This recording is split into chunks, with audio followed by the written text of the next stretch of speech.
Unajua lile suala ambalo kwamba kila mmoja hulifikiria mtu akioa, ni suala ambalo kwamba yani nafasi yake katika ndoa ndogo sana. Nafikiri kila mmoja afahamu. Lile suala ambalo kwamba kila mtu akiambia yooa yofikiria, ni suala ambalo kwamba nafasi yake katika ndoa ndogo sana, ama sivyo? Halichukui muda mwingi. Lakini muda mwingi munaishi wewe na yeye katika muamalat. Ndizo ambazo kwamba zinakufanya wewe upate nini? Upate sakina. Na hata si uzuri wa sura, kwa sababu wana saikolojia wanasema mwanamke ule uzuri unaoona baada ya siku 90 uzuri wa sura unakuwa hauoni tena. Unaona mwanamke wa kawaida tu. Unajua uweza kujiuliza, kwani mwanamke mwenye dini hakosei? Anakosea.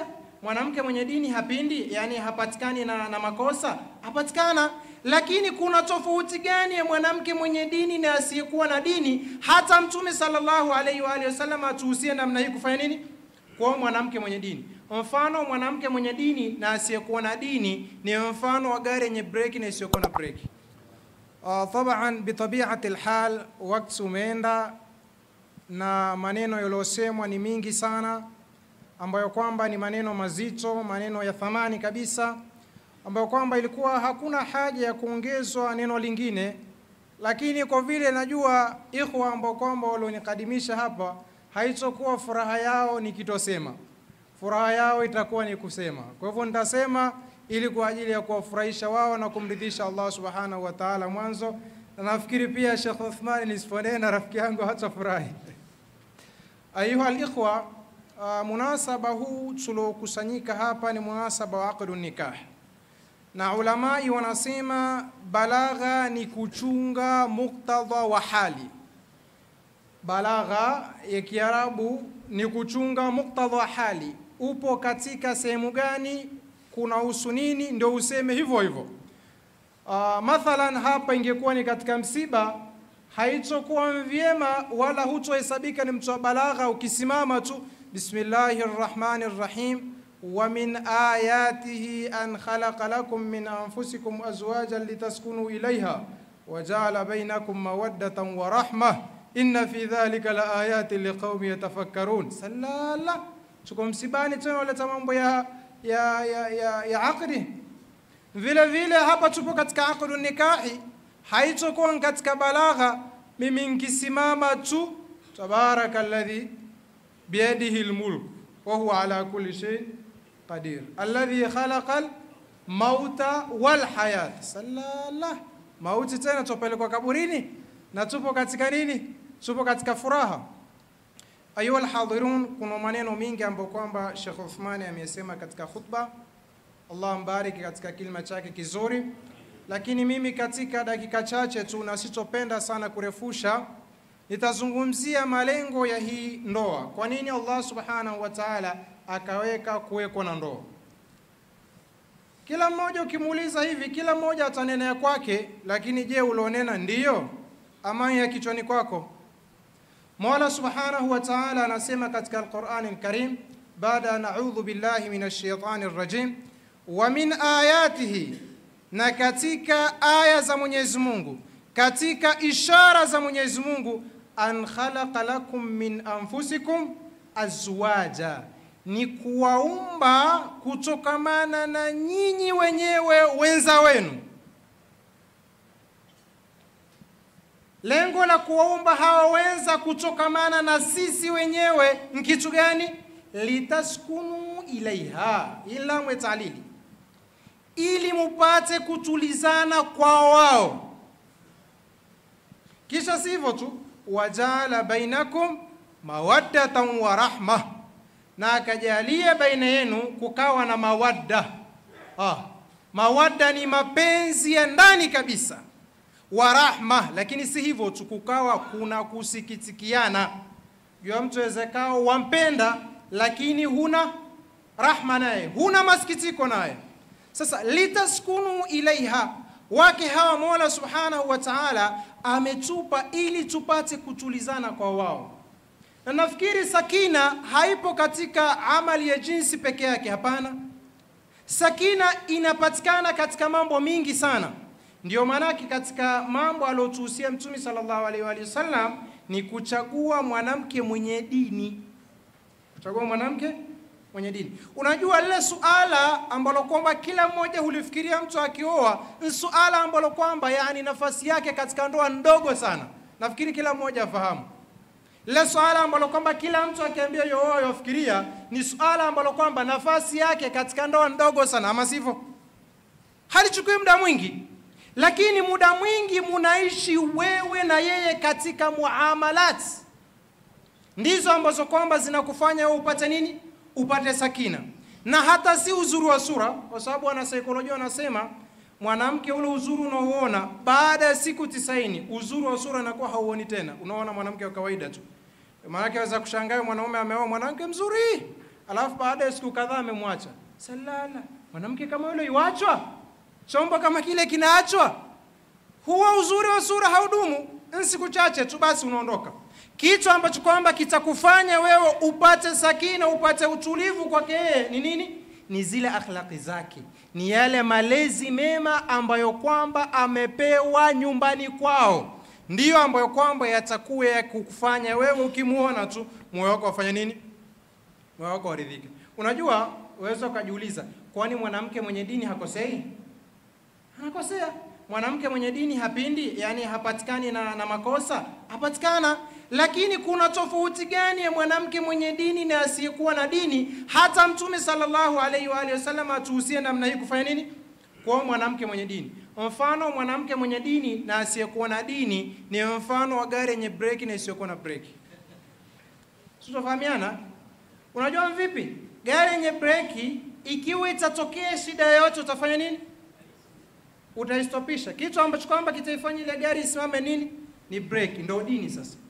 Ikitokea kitu chochote aweza kukosea, lakini baada ya muda tu pap ile dini yenyewe inakuja automatically inamvuta, anambia la, tulia. Tulia kwanza kisha uanze safari.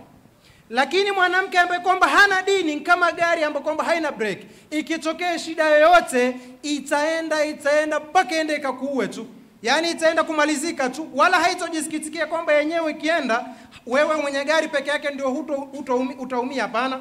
Haitofikiria kabisa kwamba yenyewe itafanya nini? Itakufa, itaenda tu. Ndio mwanamke asiyokuwa na dini.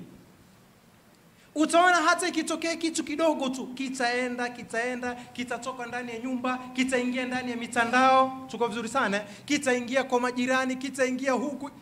Kama ni wa mitandao yote itajua kumefanyika nini. Kama si mwanamke wa mitandao, hujawahi kupata mitaani mnaishi anasema mwanamke kule, ndio anaanza kumsema mume wake. Hujawahi kuona? Mitaani tunaona sana, si ndio?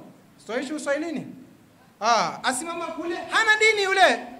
Lakini mwanamke mwenye dini, hata kama ikitokea chochote kile, itakuwa mtamalizana pale wapi? Chumbani tu. Ndio manake Mtume sallallahu alaihi wasallam akasema muoe mwanamke mwenye dini, kwa sababu ni break ile inakuwa inafanya nini? Inamzuia. Kwa hivyo lengo la kwanza la kuwekwa ndoa ni tumanina, sakina, kama tulivyoelezwa katika khutba. Lakini lengo la pili ni lile ambalo kwamba Mtume sallallahu alaihi wasallam amesema, tanakahu takthuru fa inni ubahi bikumul umama yawmal qiyamah. Oeni mutakuwa wingi, hakika yangu mimi nitajifakhiri na wingi wenu siku ya kiyama. Hili katika lengo kubwa kabisa la nini? La ndoa. Na hapa kuna bahari ndefu sana, hatuwezi kuimaliza kwa sababu wakati mchache sana. Lakini nitaungana na yule ustadhi ambaye kwamba amesimama hapa akazungumza, Allah amjazi khairi. Mtume sallallahu alaihi wasallam siku ya kiyama hatoenda kujifakhiri na wavuta bangi, wala na walevi, wala na mashoga. Tuseme hivi jamaa, kwa sababu yani haiwezekani tena kuyafunika. Tuseme hivyo tu. Hatojifakhiri na nini? Na mashoga. Atajifakhiri na watu ambao kwamba waloshika ule mwenendo ambao kwamba alofanya nini? Alotuachia sisi. Ndio atakaenda kujifakhiri nao. Katika Sahih al-Bukhari, kama sikosei, katika kitabu al-Hawdhi, kuna karibu hadithi 9 mfululizo ambazo kwamba zaeleza Mtume kuna watu wataenda kuwafukuza katika haudhi. Watafukuzwa katika haudhi. Subhanallah. Mwenyezi Mungu atukinge nao watu. Wataenda watakurubia katika haudhi ya Mtume sallallahu alaihi wasallam, afukutana kwa ukuta.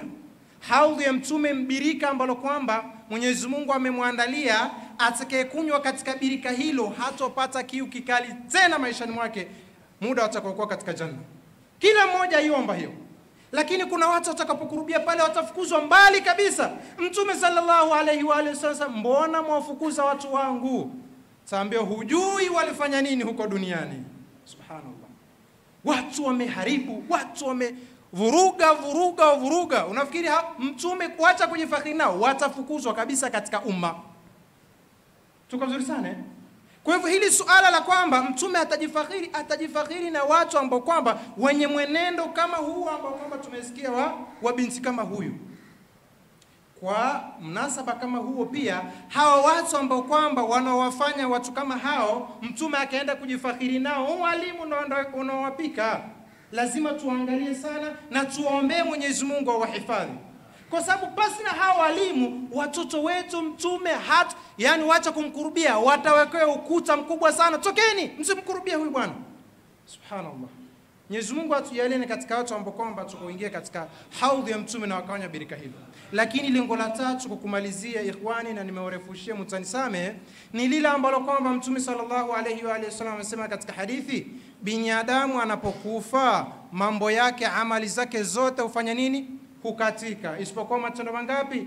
Matendo matatu. Sadaka yenye kuendelea kama kujenga msikiti, kufukua visima, kujenga marakiz, kuwanunulia wanafunzi nini vitabu wakasoma, kuwawezesha walimu wakaweza kuwasomesha nini wanafunzi pia katika sadaka jari. Unajua hivyo? Yani kumlipa mwalimu, yani mathalan ukajiwekea, mimi kila mwisho mwezi katika pato langu nitatoa 20,000 nitampa Sheikh Ali pale kwa ajili ya kuwafundisha watoto. Ile ni sadaka jaria, kwa sababu elimu haikatiki. Mingi msomesha huyu ataenda kumsomesha yule, ule mnyororo unakuja tu, khairi zote zinatujia sisi katika sadaka jaria. Lakini mtume sallallahu alaihi wasallam akasema, awaladin salihin yad'u lahu, au mtoto mwema ambaye kwamba anayemuombea dua. Haya katika malengo ya ndoa, ya kwamba upate mtoto mwema atakayekuombea dua wewe baada ya kufa. Ni amali yako ile utaendelea kulipwa jamaa. Walad salih, kwa sababu ukishakufa hakuna kitakachokunufaisha isipokuwa nini? Dua. Sasa ukiona mtoto mwema, basi zile khairi zitakuwa zikifanya nini? Zikikujia. Sababu imetoka wapi? Katika nini? Katika nikah. Kwa hivyo haya katika malengo makubwa ya ndoa, na ndio manake tukahimizwa sana kuwalea watoto wetu vyema. Wa ila, kwa sababu kama mtoto muovu atakuwa akikuudhi, kwa sababu utakuwa ukionyesha matendo yake kule wapi? Kule kaburini. Tumuombe Mola Subhanahu wa Ta'ala watu ambao kwamba washaoa, Mwenyezi Mungu awabariki katika ndoa zao, awape watoto wema ambao kwamba watawafurahisha katika kaburi zao, lakini awape watoto wema ambao kwamba watamfurahisha Mtume Muhammad sallallahu alayhi wa alihi wasallam katika nini? Katika mahshar na katika haudhi. Na wale ambao kwamba bado hawajaoa, Mwenyezi Mungu awape wake wema na wabarikie katika ndoa zao na waruzuku vizazi vyema. Na sisi ambao kwamba tushapata watoto, Mwenyezi Mungu atubarikie katika watoto wetu na awajalie katika wale ambao kwamba wanaishi maisha ambao kwamba waliotaka Mwenyezi Mungu na mtume wake Muhammad sallallahu alayhi wa alihi wasallam. Mpaka hapa nitakoma. Mwenyezi Mungu awabariki wasimamizi wa msikiti, Mwenyezi Mungu awabariki wenye ndoa hiyo walioridhia na sisi tukasema, Mwenyezi Mungu ambariki ndugu yetu Sheikh Uthmani aliyotupa fursa hii. Mwenyezi Mungu awabariki pia hao ndugu zetu ambao kwamba wako mbele yetu hapo wenye kamera ambao kwamba wanasaidia vilma hivi kwenda sehemu za mbali, kwa sababu mara nyingine hao saulika, lakini hawa pia ni mchango mkubwa ambao kwamba unasaidia. Kilima hiki tumekisema sasa hivi dakika kadhaa tu, lakini dunia yote itakipata kupitia hawa watu. Mwenyezi Mungu awabarikie, awajalie katika wale ambao kwamba Mtume Muhammad sallallahu alaihi wasallam atajifakhiri nao kwa kazi yao njema. Wassalamu alaikum wal afwa minkum.